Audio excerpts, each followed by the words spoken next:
everyone, I'm 17's Elaina Rusk alongside our entertainment expert Rick Bentley, and this is a somber but also beautiful edition of Rick's Picks. Yeah. Sadly, we lost actor Val Kilmer back in early April. He had a long battle with cancer, and his daughter confirmed to the Associated Press that he had passed and he was surrounded by family.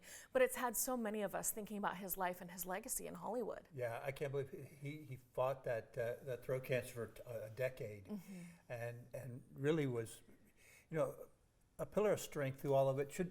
We should look at that and yes, it should be sad we lost, but also recognize the maturity and the heroics that he just faced that each day with, and so we all should be that way. And so it's nice. Yeah, it pained me to kind of go back and look at his work because it reminded me that we're not going to have any more of that work. But it was also like last night to prepare for this, I watched Heat again, and I realized this is just an incredible movie, and it's a legacy left behind. And so he's left us plenty of legacies. So that's what we wanted to talk about today. And so this is the 10 best movies. He has more than 10, but these are the ones that really, when you think of Val Kilmer, you think of how he starred in these movies, the different roles that he played, and even later in life with the throat cancer, and he was no longer able to verbalize, he was still able to act. And we'll talk more about that over this next half hour. So let's start. We're going to go 10 all the way down to 1, which Rick thinks is his very best performance. I love seeing this montage here. We'll start with number 10, Top Secret, from back in 1984. Yeah, this was his first film. Now, he had done a television after-school special. It was about teenage drinking and driving with Michelle Pfeiffer, of all things. Yeah, but this was the first film, and this film was made by the guys who made Airplane. Okay. And so it has that sort of spoof about Elvis Presley musicals, about spy movies. And he plays it just perfectly. He plays it just serious enough that you get across but it sort of set the groundwork for what Leslie Nielsen would do later on in all his movies. It's a fun movie. It's stupid, but it was really a great launching point for him because it not only got him to play he was a leading man, but he got to sing and dance, as you see there. And so he really got to show his entire talent with this film. And I think it established him as, when we saw this film, we thought, this is somebody who's going to be around for a while. This isn't a one-hit wonder. And he proved it time and time again.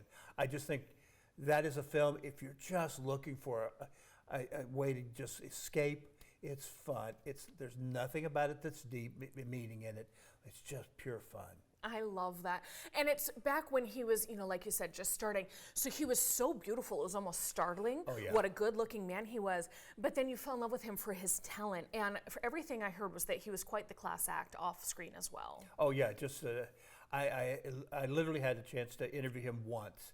And he was such a gentleman, and he was so kind to me and so giving. I could see why people would want him to work with them, because he's just the kind of guy you'd want on the set.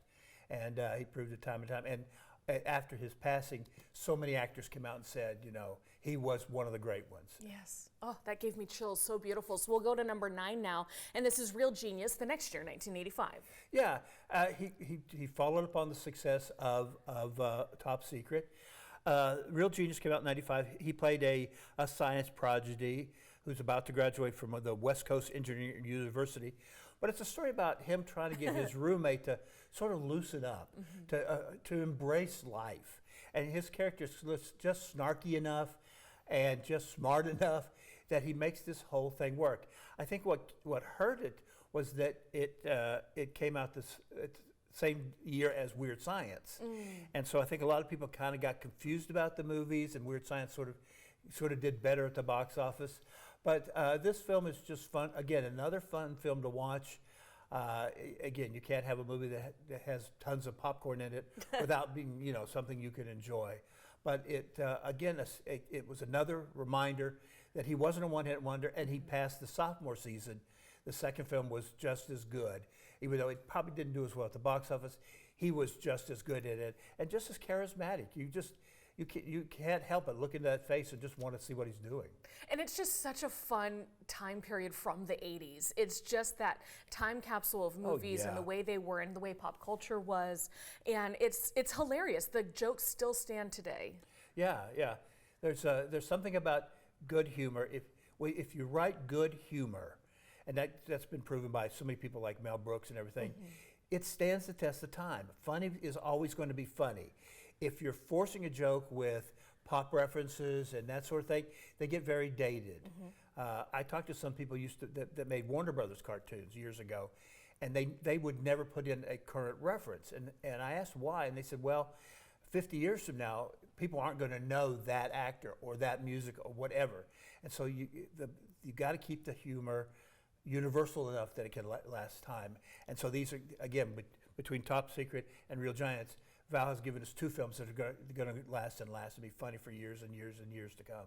And such a great way to begin his career. So then we'll go to number 8, and this is Willow. This is such a cult classic. So many people love this movie, but I love that he branched. He was still the strong, beautiful character, but he had a much more dynamic role than just being kind of the Hollywood heartthrob at the time. Well, I might argue just a little bit because he spends a lot of time in sword battles with his shirt off.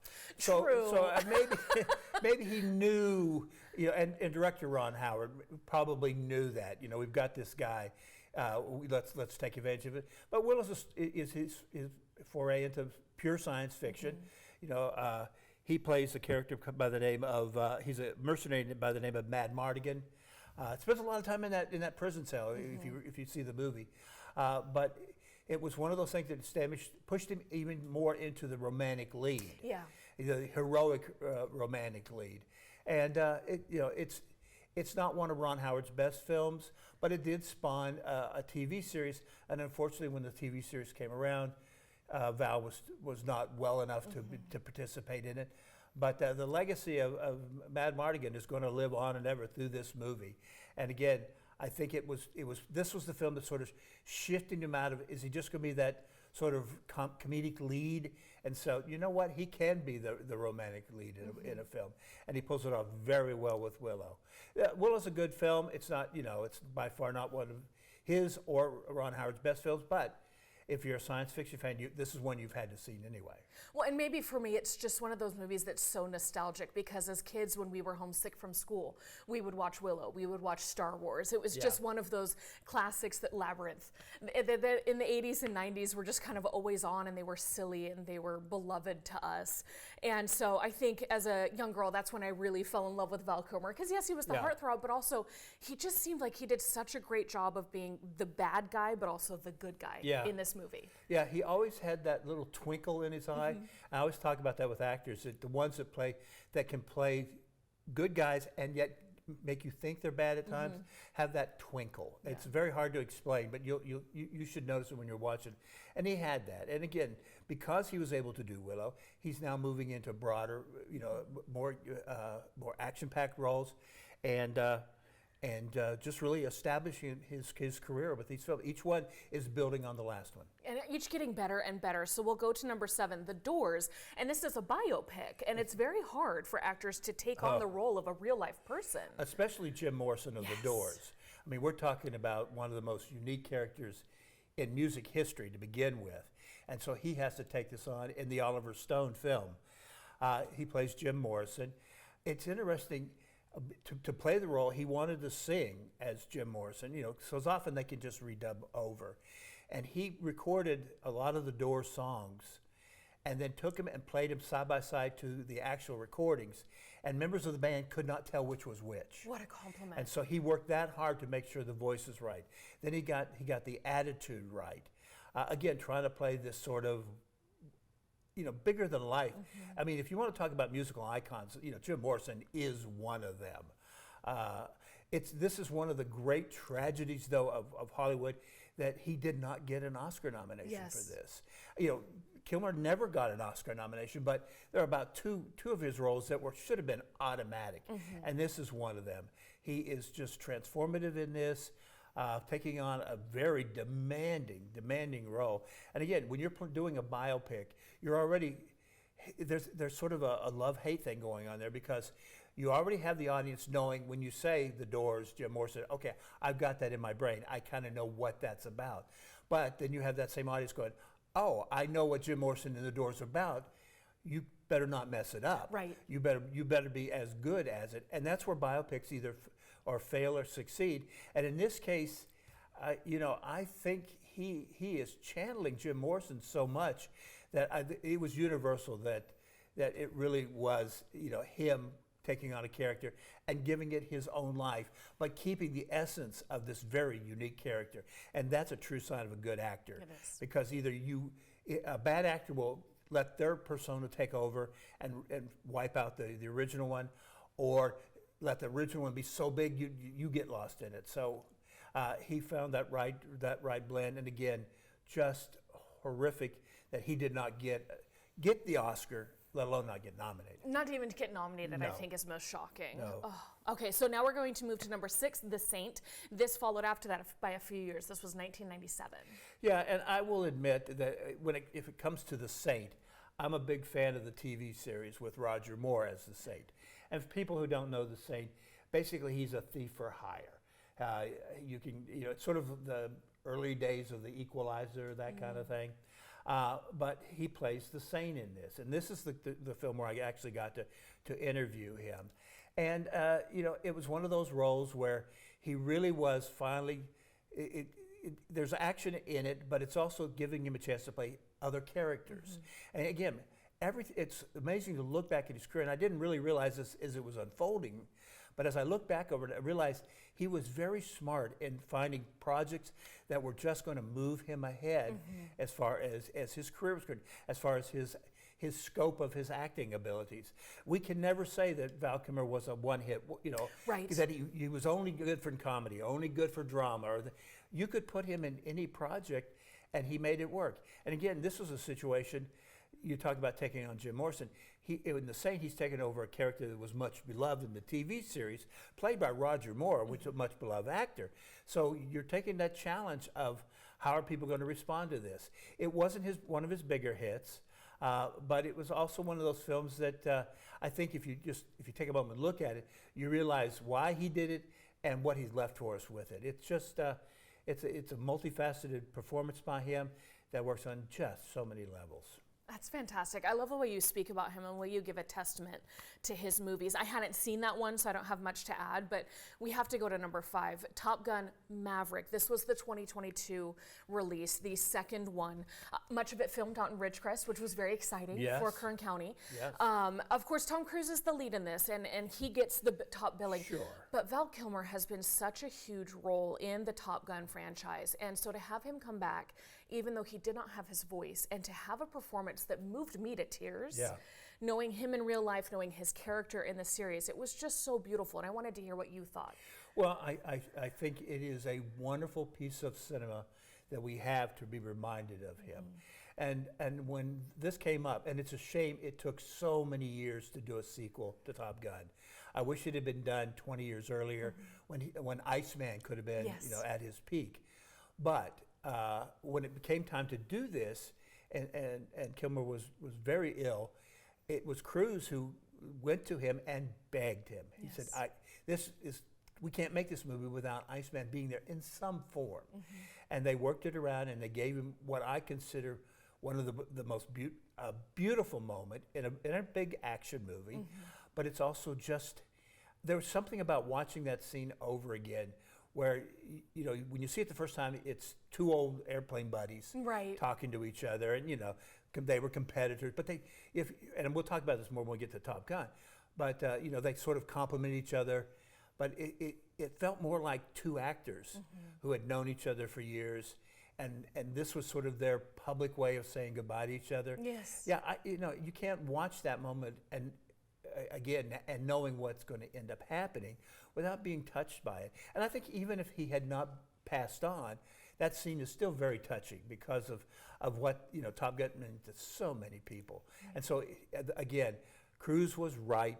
You couldn't do this movie without him. Yep. And I love that they promoted him to, he was the lead. So he went from being kind of the competitor. He's not the good guy, but he wasn't a bad guy. He just so perfectly played the first Top Gun so well that then in the second one, they elevated him so high, as his character deserved, but also honoring his life and legacy that, hey, you are among the best. Yeah, exactly. Everything about that, it's pure magic. Yeah. I mean, there are moments in cinema which you just, the Casablanca moment, the Citizen Kane. They're just great moments that resonate with me, and that's one of them. And again, maybe I'm thinking more with my heart than my head when I look at that scene, but I'm okay with that. I'm okay with that. I can live with that because it is.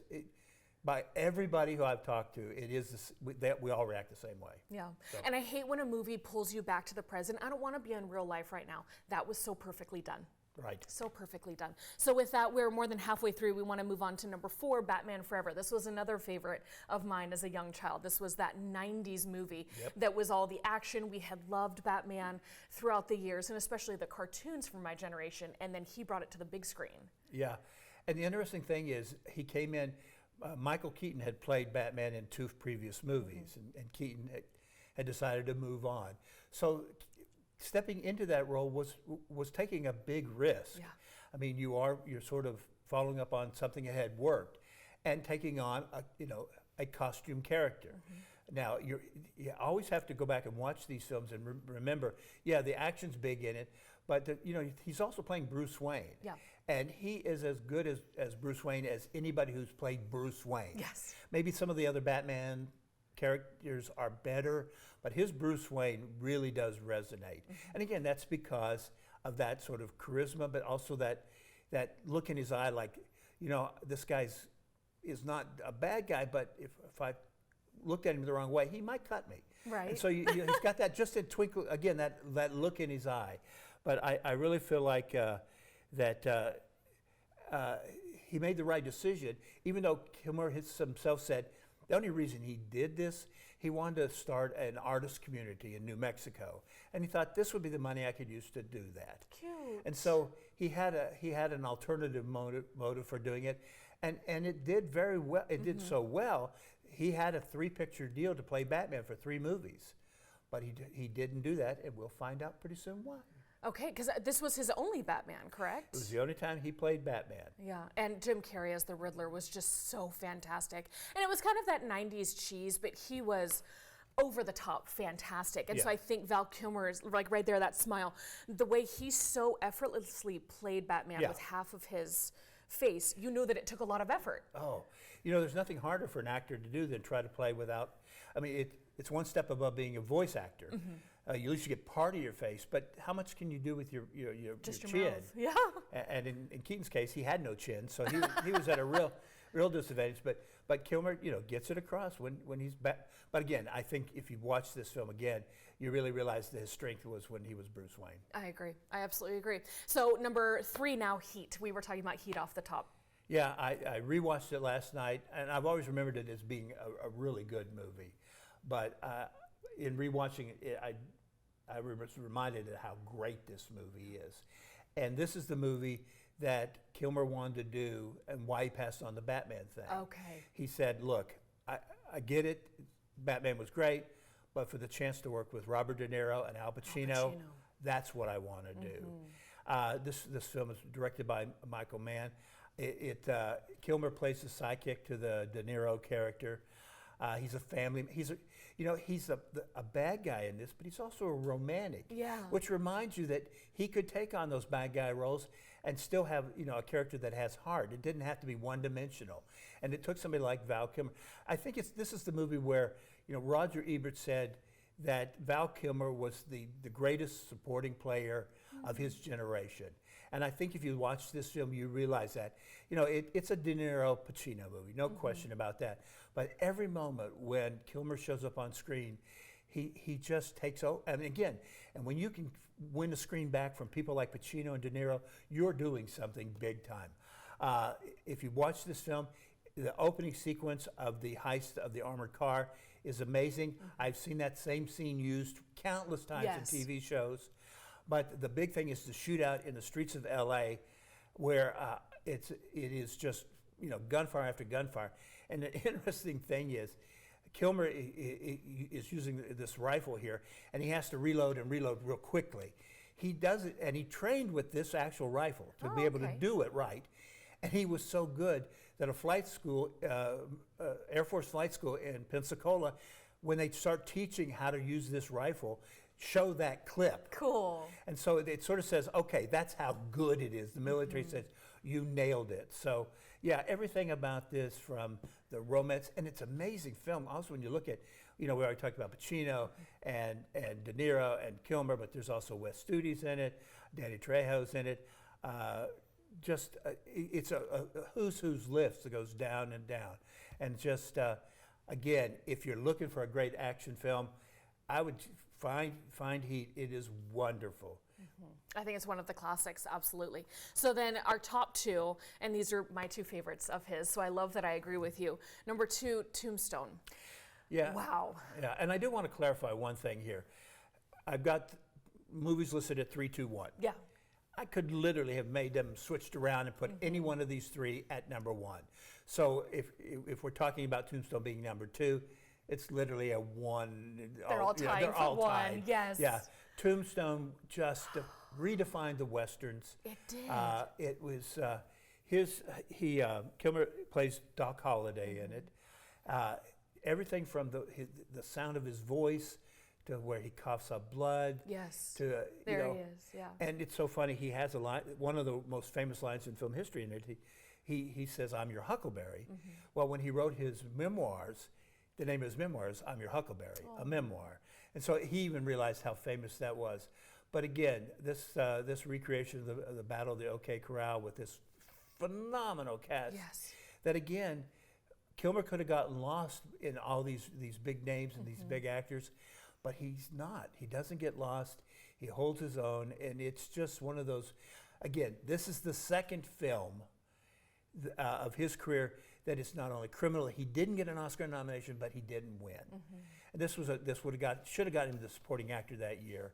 But again, we're probably going to maybe see the Academy come around and give him, an honorary award. But he should have got at least one during his time, here.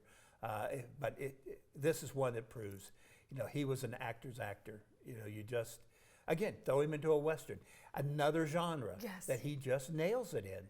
You could have put him wherever you wanted to, and it worked. And I loved just the balance he had of, he was obviously healthy as he was filming this, but he was playing a sick and dying man from tuberculosis, right? Yes. Consumption, they called it at the time. And so everybody's sweaty because it's the West and it's hot, but he had that pale makeup and the way he held his face like, I am so sick and I'm dying and I know I'm dying, but I will not show my weaknesses. Yep. And he did it all without speaking. Yep. And then when he did speak, he kind of took on that old Western way of speech, and he was just so dynamic, and yet he barely spoke. It was the way he moved. It was every inch of his performance was absolutely stunning. Yeah, it's almost, if you think about it, it's almost like the Western version of a Batman character. Yes. Those superheroes don't need to talk a lot.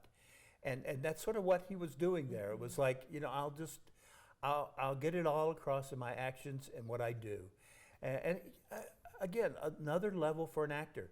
You can get an actor who can deliver a line great, or can be physical in a role, but to get both is just, it's just a gift, and it's a gift he shared with us time and time again.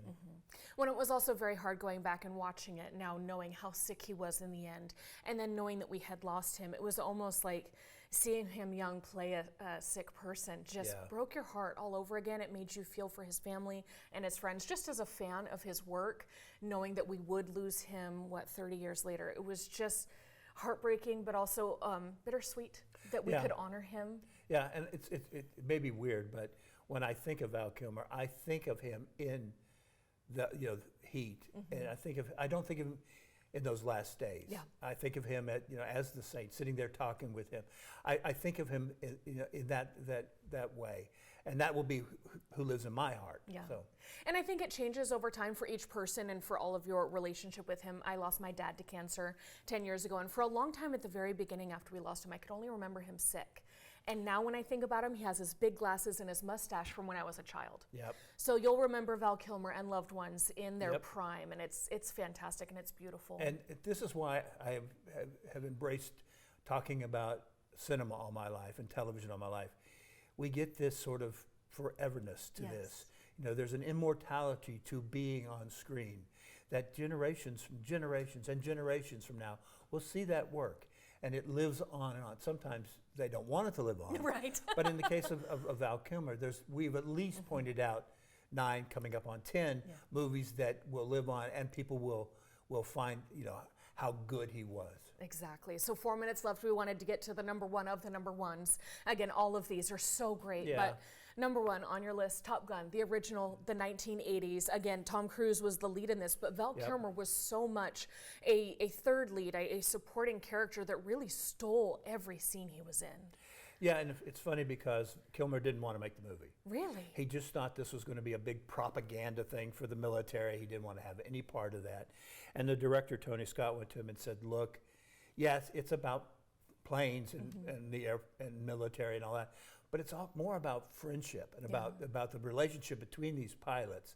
And so he convinced Kilmer to do it, and he was perfect because we had the Tom Cruise character, the Maverick character, who was, you know, out there playing at the edge of the and you had Kilmer's character as Iceman. The guy was cool and calm. So they really balanced each other. They needed each other. If you didn't have those two characters, I think Top Gun wouldn't have been as good. Right. Because there's that balance of, yes, I'm sure there are pilots like that are gun-ho, and others are like, no, by the book. And so this showed that with that. And it just, everything about it, you felt that eventual friendship. You found, you know, the competition between these guys. And again, it was a movie that the people who enlisted in the military after this movie just went through the roof. And again, the only thing I have against it is that it took so long to finally get to the sequel. Yeah. I mean, we should have done this years ago. And it's amazing to think what it would have been like if we had done it back 20 years ago.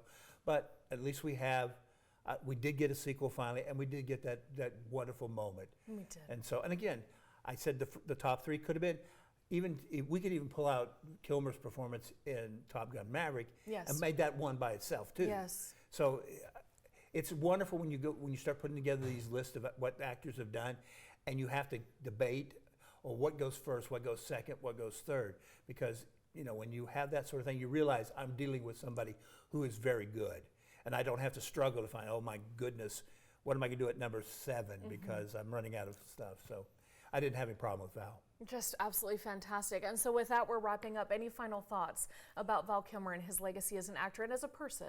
Well, again, I had the great privilege of it, and when we got done with the interview, those of you who've seen The Saint, the character is a little stick figure with a halo that would come up on the TV show. He gave me a pin, a Saint pin, and that's just a cherished moment for me. You know, and it's not a big deal. I mean, you know, but that was the kind of person he was. It was just, he made you feel like, have I known you for years? Did we go to school? I mean, that kind of thing. And so those are the kind of interviews that live with me on and on and on.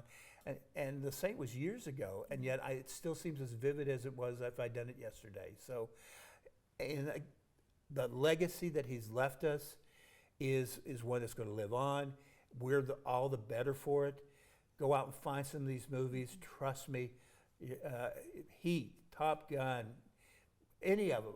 If you just need a good laugh, you know, there's Top Secret. Just, you know, give him a little nod for the work he did. Yeah. And as he is now posthumously earning money for these roles, as you stream them, as you rent them, as you buy them, that money goes into his estate for his successors, right, for his family, so beneficiaries. Yeah, so we're doing a little bit more than just giving a nod. That's nice. Yeah, that's nice, but I think just the artistic level of it, just appreciate true art. Yeah, and I don't know many actors, but I would assume many of them, the money's nice, but it's really about the art and the performance, and they're so honored when you love it. I often ask an actor, you know, I know you have to pay the rent. Yeah.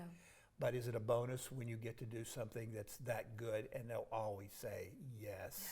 You know, it just makes life so much better. So I think in this case, we've at least pointed out 10 where Val Kilmer had to feel good about taking on the role. Just fantastic. Thank you so much, Rick, and thank you all for tuning in.